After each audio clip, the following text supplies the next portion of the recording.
Peux-tu imaginer ce que cela signifie d'être dépouillé de tes vêtements devant une salle pleine de cardinaux, d'ambassadeurs et de nobles qui observent en silence comme s'il s'agissait d'un rituel légitime? L'air imprégné d'encens ne parvient pas à cacher la crudité de la scène. Un corps enfantin soumis au regard scrutateur d'hommes qu'elle n'avait jamais vus, tandis que la famille assiste impassible, feignant que ce spectacle grotesque fait partie de la tradition. Et à la fin, quand les regards se lassent et les mots s'éteignent, cette fillette est livrée à un homme bien plus âgé, qui sourit satisfait, tandis que la porte se referme de l'extérieur avec un bruit sec qui annonce le début de l'enfermement. Tu as à peine 13 ans, c'est ta première nuit de noces. Ce qui pour d'autres serait un motif de célébration, pour toi devient la confirmation que ta vie ne t'appartiendra jamais. Lucrèce Borgia, dont le nom a traversé les siècles couverts de rumeurs et d'ombres, ne fut pas la magicienne empoisonneuse des légendes, mais un pion sacrifié sur l'échiquier du pouvoir de l'Italie de la Renaissance. Fille d'un pape corrompu, sœur d'un guerrier implacable, élevée non comme une personne mais comme un trophée destiné à sceller des alliances, son histoire est la chronique d'une violence déguisée en cérémonie, d'une innocence transformée en monnaie d'échange. Beaucoup croient la connaître, mais ce qui est répété dans les manuels et les romans n'est qu'un masque. Derrière la figure empoisonneuse et séductrice se cache une vie brisée par les impositions, les silences et les trahisons. Depuis cette première nuit de noces marquée par la terreur, jusqu'au dernier souffle arraché lors d'un accouchement cruel, Lucrèce a toujours marché sur des chemins tracés par d'autres. Son existence fut un sacrifice constant au nom du pouvoir. Si tu crois avoir entendu l'histoire de Lucrèce Borgia, prépare-toi. Ce que tu vas découvrir, ce ne sont pas des fables ni des fantasmes de chroniqueurs avides de scandales, mais la vérité crue d'une femme piégée dans un système qu'il a utilisé du berceau à la tombe. Je t'invite à plonger avec moi dans ce récit sombre et bouleversant qu'aucun livre scolaire n'a jamais osé raconter avec honnêteté. Rome an de grâce 481. La ville brûlait entre l'odeur solennelle des messes et le murmure dangereux des conspirations, quand naquit une fille destinée à ne jamais connaître une existence commune. Son nom était Lucrèce Borgia. Fille de Rodrigo Borgia, cardinal ambitieux d'origine espagnole, et de Vannozza Catanei, la maîtresse la plus constante de cet homme assoiffé de pouvoir. Dans d'autres familles, la naissance d'une fille était un motif de joie intime. Chez les Borgia, c'était le début d'une stratégie. Pour eux, les enfants n'étaient pas le fruit de l'amour ou du hasard, mais des armes soigneusement aiguisées comme pour l'avenir. Dès le berceau, Lucrèce fut modelée comme un trésor à exposer, non comme une enfant à aimer. Tandis que les jeux résonnaient dans les cours d'autres maisons, elle apprenait à danser avec grâce, à réciter des vers latins avec précision, à jouer des instruments comme si chaque note faisait partie d'un examen secret. Son enfance ne fut pas marquée par des rires libres, mais par des leçons interminables qui la transformaient en spectacle. À 5 ans, elle maîtrisait déjà plusieurs langues, mais non pour s'exprimer ou rêver. Elle le faisait pour impressionner, car tout dans son éducation n'avait qu'un seul but, faire d'elle un trophée parfait pour le noble que son père choisirait. Elle grandit entourée de luxe, mais chaque ornement, chaque robe brodée était aussi une chaîne. Chaque geste était observé, chaque erreur corrigée avec sévérité, chaque sourire répété jusqu'à paraître naturel. Elle apprit très vite que l'affection n'arrivait qu'en récompense de l'obéissance, que l'amour était un contrat conditionnel et que la tendresse pouvait s'évanouir en un instant si elle ne répondait pas aux attentes. La fierté que son père ressentait pour elle n'était pas celle d'un parent, mais celle d'un marchand qui protège un précieux investissement. À peine âgée de 8 ans, son nom glissait déjà dans des lettres secrètes entre princes et ambassadeurs, décrites comme la future épouse idéale pour assurer des alliances. Tandis que d'autres filles de son âge rêvaient de poupées de chiffon, elle était traitée comme un bijou rare dont la pureté devait être protégée jusqu'au jour où un homme puissant la paierait. Peu à peu, même la figure de sa mère s'est estompée, remplacée par des tuteurs, des moines et des diplomates, tous chargés de la polir jusqu'à en faire la dame parfaite. Dans cet environnement, il n'y avait pas de place pour les larmes, ni pour les doutes. Elle apprit à se taire quand elle avait peur, à sourire quand elle était triste, à obéir sans comprendre. Être une Borgia signifiait vivre entourée d'or sur les murs et de silence dans l'âme. Son enfance, au lieu d'être un refuge d'innocence, fut un entraînement au sacrifice. Et le plus cruel était qu'elle n'avait pas encore goûté à la blessure la plus profonde que le destin lui réservait. À seulement 11 ans, la vie de Lucrèce changea d'une manière qu'aucun enfant ne devrait connaître. Son père, Rodrigo Borgia, atteignit le sommet du pouvoir ecclésiastique. Il fut élu nouveau pape Alexandre VI. Pour la chrétienté, c'était un événement de gloire. Pour Lucrèce, ce fut le début d'un poids insupportable. Au moment où la tiare papale couronna son père, elle cessa d'être simplement une fille et devint un bien diplomatique d'une valeur inestimable. La virginité de Lucrèce commença à être discutée dans des bureaux secrets, comme s'il s'agissait d'un trésor sacré qui devait être préservé jusqu'au moment le plus opportun. Son corps, encore enfantin, se transforma en territoire de négociation, sa vie en monnaie pour sceller des traités entre royaumes. Tandis que Rome célébrait, avec des cloches et des processions, le destin d'une enfant se dessinait dans des pièces closes, sans que sa voix ne soit jamais consultée. Elle fut éloignée de la chaleur maternelle et emmenée dans un couvent. Officiellement, il était dit que ce déplacement était pour compléter son éducation, pour la cultiver en vertu et dévotion. La vérité, cependant, était plus crue et plus froide. La maintenir intacte, loin de tout risque, jusqu'à ce que vienne l'heure d'être donnée en épouse. La pureté de Lucrèce n'était pas un don, c'était un produit à garder, un secret enveloppé de prières et d'enfermement. Entre ces murs silencieux, la fillette vivait sous la sévérité de règles qu'elle n'avait pas choisies. Chaque jour commençait par des prières et se terminait par des leçons.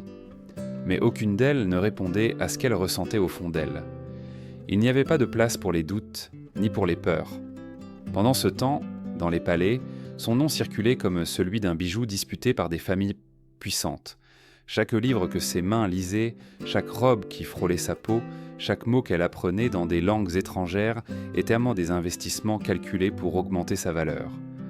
Lucrèce grandissait avec la certitude amère que son avenir ne lui appartenait pas. Il n'y avait dans son horizon aucune possibilité de dire « non », car à cette époque, la désobéissance n'était pas un geste, c'était une sentence. Refuser un mariage pouvait coûter non seulement la réputation, mais la vie. Ainsi, tandis que le monde extérieur discutait de son prix et de son destin, elle attendait en silence le jour où elle devrait cesser d'être une enfant pour se transformer, contre sa volonté, en épouse. Ce jour approchait trop vite, et les ombres du sacrifice planaient déjà sur sa courte existence.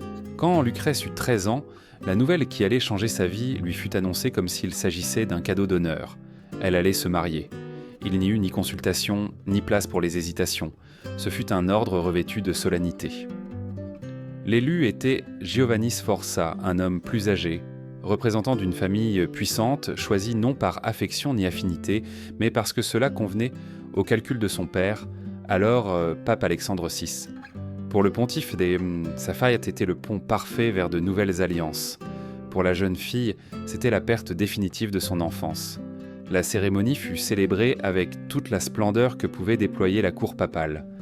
Des palais décorés de tapisseries, des tables débordantes de mets, de la musique résonnant dans chaque salon et des ambassadeurs venus de tous les coins de l'Italie. Les convives trinquèrent au vin, tout en se serrant la main et en souriant, célébrant un contrat déguisé en mariage. Sous les lumières des chandeliers, le monde voyait une fête, mais dans le cœur de Lucrèce, il n'y avait pas de joie, seulement un tremblement silencieux. Elle était trop jeune pour comprendre ce qu'on attendait d'elle et personne ne s'arrêta pour le lui expliquer.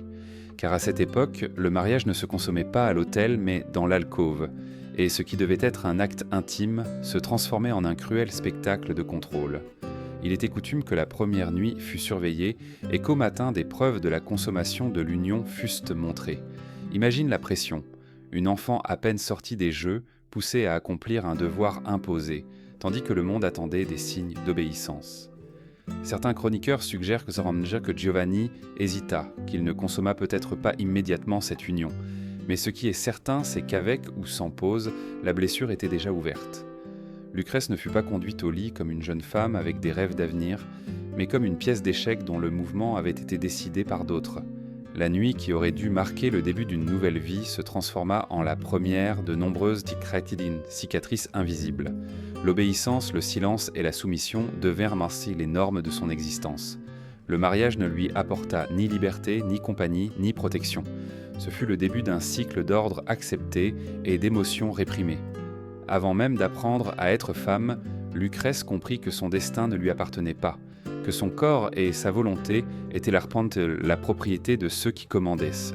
Et ainsi, enveloppée d'or et entourée de murmures, elle commença à comprendre qu'elle était qu'elle était piégée dans un engrenage implacable, dont elle ne pourrait s'échapper. Le mariage de Lucrèce avec Giovanni Sforza ne tarda pas à devenir un obstacle au plan de son père. Les alliances qui, au début, semblaient avantageuses, cessèrent en somme rapidement d'être utiles à l'ambition d'Alexandre VI. Et quand un pacte cessait de servir les Borgia, il ne se rompait pas en silence. Il était détruit avec fracas et humiliation. L'union devait être annulée, mais à cette époque, le divorce n'était pas chose simple. Il fallait inventer une raison acceptable, et celle qui fut choisie fut aussi cruelle qu'efficace. Devant la cour, il fut déclaré que Giovanni Sforza était impuissant, incapable de remplir ses devoirs de mari. L'accusation, prononcée à voix haute devant prélats et ambassadeurs, fut une blessure à son orgueil et à son nom. Giovanni, blessé et furieux, fut réduit à la moquerie publique, transformé en bouc émissaire d'un jeu politique. La réponse de l'époux trahi ne tarda pas à venir, et elle fut encore plus brutale. Il répandit des rumeurs dans toute l'Italie, insinuant que Lucrèce entretenait des relations incestueuses au sein de sa propre famille. Les mots étaient du poison, il n'y avait pas de preuves.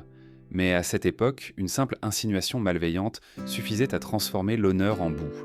La jeune femme, à peine sortie de l'enfance, se retrouva traînée au centre d'un scandale qu'elle n'avait pas provoqué. Tandis que les hommes discutaient d'alliance, de prestige et de pouvoir, elle était traitée comme si elle n'existait pas. Personne ne lui demanda son avis, personne ne la défendit. Il ne restait que le silence de celle qui observe comment son nom est traîné dans les rues et les places, répété en chuchotements et rires, transformé en spectacle. Lucrèce fut rendue à sa famille comme un objet défectueux, une pièce cassée qui ne servait plus sur l'échiquier. Le mariage fut annulé, l'alliance rompue, et sur ses épaules tomba une tâche impossible à effacer. Aux yeux de l'Europe, elle n'était plus la fille pure du pape. Son image, auparavant présentée comme un bijou immaculé, commença à être regardée avec méfiance. L'or s'était transformé en fer rouillé, et les rumeurs ne firent que croître. Personne ne voulut s'arrêter pour voir la jeune femme blessée derrière les calomnies. Pour beaucoup, elle n'était donc qu'une protagoniste d'un drame honteux. Et pourtant, pour Lucrèce, cela n'était pas la fin de ses malheurs, mais seulement le premier chapitre d'un destin qui l'entraînerait, encore et toujours, vers le même bûcher de scandale et de trahison. Après l'annulation de son mariage avec Giovanni Sforza, Lucrèce disparut de la vie publique. Le silence qui entoura la jeune femme éveilla plus de soupçons que n'importe quel mot. Elle fut discrètement envoyée dans un couvent, sous prétexte de repos et de recueillement. Mais dans l'Italie de la Renaissance, le silence prolongé était toujours un voile qui cachait des secrets trop lourds pour être exposés. Au bout de quelques mois, les rumeurs commencèrent. Certains disaient l'avoir vue avec un air différent, une légère courbe au ventre, une lueur étrange dans le regard. La vérité éclata comme un couteau dans l'ombre.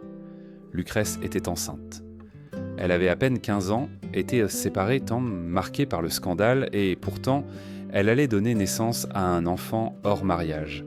À une époque où l'honneur valait plus que la vie, cela était impensable. Et en même temps, trop réel, la naissance de l'enfant fut entourée d'un silence quasi sépulcral. Il n'y eut ni annonce officielle, ni fête, ni bénédiction publique. Le bébé, connu plus tard sous le nom de l'enfant romain, fut arraché des bras de sa mère peu après sa naissance et confié à des gardiens choisis par la cour papale. Lucrèce ne put ni l'embrasser ni entendre son cri plus de quelques fois. La maternité, qui aurait pu lui donner un sens et un refuge, lui fut refusée sans pitié. Le plus perturbant furent les documents émis par le Vatican. 2 registres distincts, 2 vérités opposées. L'un affirmait que l'enfant était le fils d'un prince inconnu, comme s'il s'agissait d'une relation secrète. L'autre, encore plus terrible, insinuait qu'il était le fils du pape Alexandre VI lui-même. Oui, de son père. L'écho de cette suspicion se répandit en Europe, alimentant la légende des Borgia et plongeant Lucrèce dans une mer de calomnies. Fût-ce une romance cachée, un abus dissimulé ou simplement une autre manœuvre politique impitoyable, les historiens en débattent encore, mais ce qui est certain, c'est que la principale victime fut elle. Il ne lui fut jamais permis d'élever cet enfant. Elle ne put jamais le voir grandir, ni prononcer son nom en public, ni pleurer ouvertement pour lui. L'enfant romain devint une ombre arrachée à sa vie, une cicatrice invisible qui saigna en silence jusqu'à son dernier souffle. Lucrèce porta cette douleur la tête haute. Comme on l'attendait d'une Borgia, mais à l'intérieur resta la blessure d'une mère condamnée à oublier l'inoubliable. Après tant de silence, de douleur et de scandale, le destin sembla offrir à Lucrèce un répit, une illusion de bonheur qu'elle n'avait jamais connue. À 18 ans, elle fut promise à Alphonse d'Aragon, un jeune noble napolitain à la prestance élégante et à l'esprit affable. Cette fois, il ne s'agissait pas uniquement de convenances politiques, mais de quelque chose de plus humain, le respect, la tendresse et même l'amour. Pour la première fois de sa vie, Lucrèce ne fut pas traitée comme monnaie d'échange, mais comme une femme. Le mariage, à la différence du premier, ne fut pas célébré avec une fastuosité démesurée, mais avec une certaine sobriété qui apporta un soulagement à la jeune femme. Avec Alphonse, la Duchissima Seconde Conscience, la duchesse découvrit la possibilité d'une vie domestique, d'un foyer où le rire et l'affection avaient de leur place. Peu après naquit Rodrigo, son premier enfant, publiquement reconnu. En ce petit être, elle trouva l'espoir d'un avenir différent. Elle n'était plus seulement fille ou épouse, mais mère, et autour de cet enfant se tissait une promesse de vie normale qu'elle n'avait jamais expérimentée.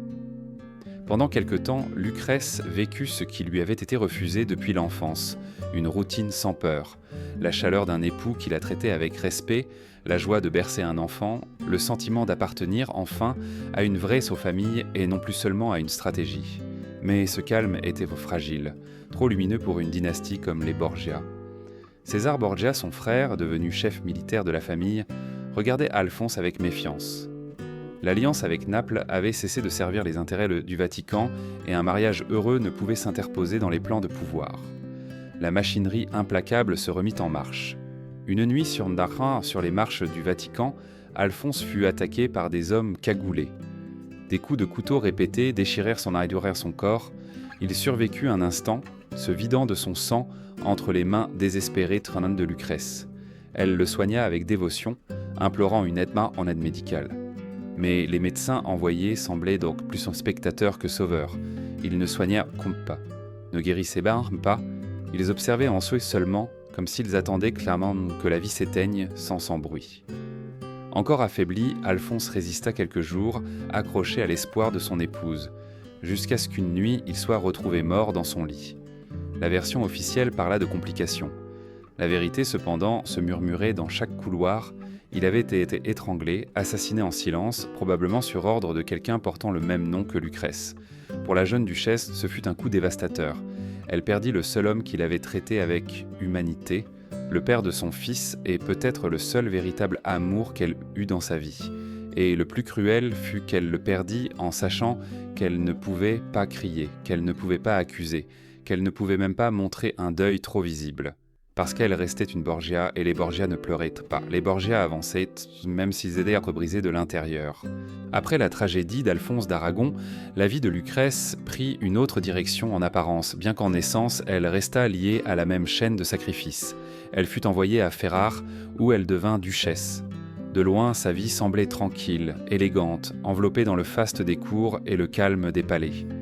Mais derrière les murs décorés, la réalité était celle d'un cycle cruel et silencieux qui emprisonnait son corps. Son existence fut réduite à une routine impitoyable, grossesse-accouchement, brève récupération et de nouveau grossesse.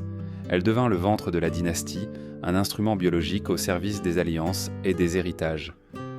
Au fil des ans, elle subit au moins 10 gestations, chacune plus lourde que la précédente. Son corps, autrefois fragile et délicat, fut marqué par des cicatrices invisibles, la profonde fatigue des entrailles, la fragilité de la chair soumise, la douleur qui se répétait comme un marteau implacable. Tous ces enfants ne survécurent en bas.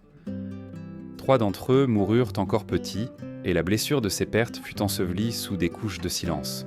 Une duchesse n'avait pas le droit de pleurer trop. Le protocole exigeait la dignité. La cour réclamait des sourires, même si le cœur se déchirait. Lucrèce avalait la douleur comme on avale du poison, maintenant une façade de force, tandis qu'à l'intérieur, elle se consumait lentement. Les accouchements, à cette époque, étaient de véritables épreuves de résistance à la limite de la vie. Il n'existait ni anesthésie, ni hygiène, ni sécurité. Les chambres closes, suffocantes, se remplissaient de médecins inexpérimentés et de servantes nerveuses. L'air imprégné de peur était aussi épais que celui du sang lui-même. Chaque contraction était un rappel que la mort pouvait la faucher à tout moment. Et pourtant, la pression d'engendrer des héritiers était constante, comme si sa valeur en tant que femme dépendait exclusivement de sa capacité à enfanter.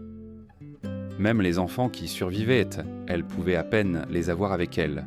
Ils étaient rapidement confiés à des tuteurs, des nourrices et des conseillers de la cour, comme s'ils appartenaient davantage à l'État qu'à leur mère. Lucrèce les voyait grandir de loin, sans pouvoir les embrasser quand elle en avait besoin, sans partager leurs rires ou leurs larmes. C'était comme donner la vie, et aussitôt après, être dépouillé de cette vie. Au fil des ans, ces lettres laissèrent entrevoir un esprit fatigué. L'éclat de son regard s'éteignait, son écriture reflétait une fragilité. Le corps commençait à céder. L'esprit se brisait, sous le poids des pertes et de l'épuisement. Et pourtant, elle continuait de jouer son rôle, car s'arrêter n'était pas une option. Une Borgia devait résister même quand la résistance n'était plus qu'un écho vide de dignité. L'année était 1519.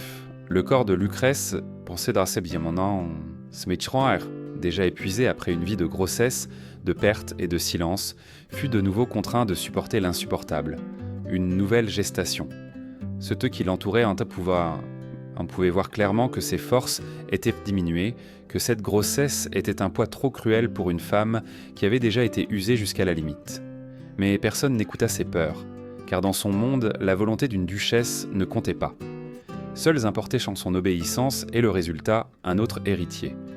Pendant l'accouchement, les complications survinrent rapidement.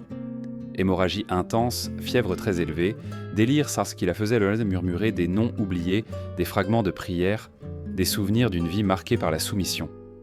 Les médecins, impuissants et limités par la médecine de leur temps, ne pouvaient faire grand-chose d'autre que d'observer comment elle se consumait lentement. Il n'y avait ni anesthésie, ni antibiotiques, ni conditions d'hygiène. Ce qui, à toute époque, serait un moment de risque, pour elle se transforma en sentence de mort. Des jours entiers, elle passa entre délire et douleurs insupportables. Dans ses divagations, elle semblait revivre des scènes de son passé. La première nuit de noces surveillée, l'humiliation des calomnies, l'enfant arraché de ses bras, l'amour perdu sur les marches du Vatican.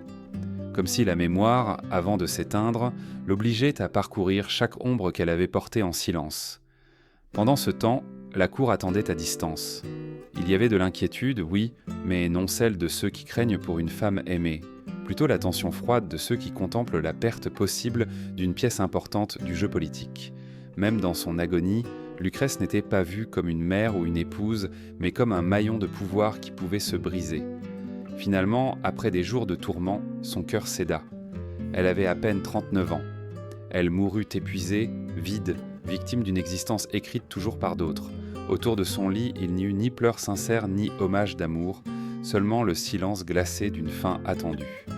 Elle mourut comme elle avait vécu, contrôlée, observée, réduite au silence. Après sa mort, le nom de Lucrèce Borgia ne reposa pas en paix. Pendant des siècles, il fut répété comme synonyme de poison, de luxure et de trahison. On la dépeignit comme une femme promiscue, calculatrice, mêlée à des conspirations et des crimes qui purent rarement être prouvés. Le récit qui survécut fut celui d'une figure monstrueuse, une empoisonneuse sans scrupules. Mais il suffit d'écarter les masques de l'histoire officielle pour découvrir ce qui se cachait réellement derrière, la peur. C'était la peur du pouvoir féminin dans un monde forgé par et pour les hommes. Lucrèce ne fut pas la sorcière que certains voulurent fabriquer, mais une jeune femme utilisée dès l'enfance comme outil politique.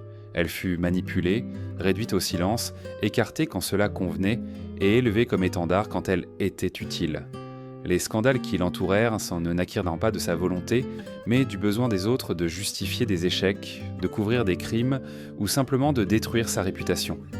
Elle fut la cible parfaite, femme, belle, vulnérable et en même temps fille d'un pape. La transformer en méchante fut la stratégie la plus efficace pour détourner la faute de ceux qui en réalité dirigeaient semble le jeu. Et pourtant, la vérité c'est que Lucrèce survécut comme elle put. Elle utilisa le silence quand parler était dangereux. Elle créa de la beauté au milieu du chaos, s'entourant de musique, d'art, de petites îles d'humanité. Elle tenta de reconstruire sa vie même quand les cicatrices ouvertes saignaient encore, mais le monde préféra se souvenir du masque plutôt que de la personne. Elle ne fut pas un monstre, elle fut une victime piégée dans un système qui transformait les fillettes en épouses, les épouses en prisonnières, las penantes, les mères en ombre. Un système qui les utilisait jusqu'à les user complètement et exigeait encore de la gratitude. L'histoire de Lucrèce est la dénonciation de cet engrenage cruel qui brillait d'or à l'extérieur tout en pourrissant à l'intérieur. Aujourd'hui, avec la distance des siècles et l'accès à des sources plus honnêtes, nous pouvons la voir dans sa véritable dimension. Une femme à qui on a volé l'enfance, nié la liberté et attaqué la dignité, mais qui a malgré tout tenté de vivre parmi les ruines du destin que d'autres ont tracé pour elle. Le plus cruel est que même après sa mort, ils ont continué à essayer de la réduire au silence. Mais si l'on écoute attentivement, sa voix résonne encore. La véritable histoire de Lucrèce Borgia n'est pas une fable d'ambition et de scandale, mais un témoignage d'abus et de résistance. Le moment essaie peut-être venu d'arrêter de l'appeler légende et de commencer à la voir pour ce qu'elle a toujours été, humaine. Une femme brisée par la politique, mais jamais réduite aux mensonges qu'on a voulu lui imposer. Ce fut le récit sombre et émouvant de Lucrèce Borgia. Une vie réelle, dure et cruelle, très différente des fantaisies de princesses et de châteaux. Si cette histoire vous a touché, laissez votre commentaire, partagez ce que vous avez ressenti en l'écoutant et rejoignez-nous en vous abonnant à la chaîne. Car de nombreuses voix réduites au silence attendent encore d'être racontées et ensemble nous pouvons leur rendre l'écho que l'histoire leur a nié.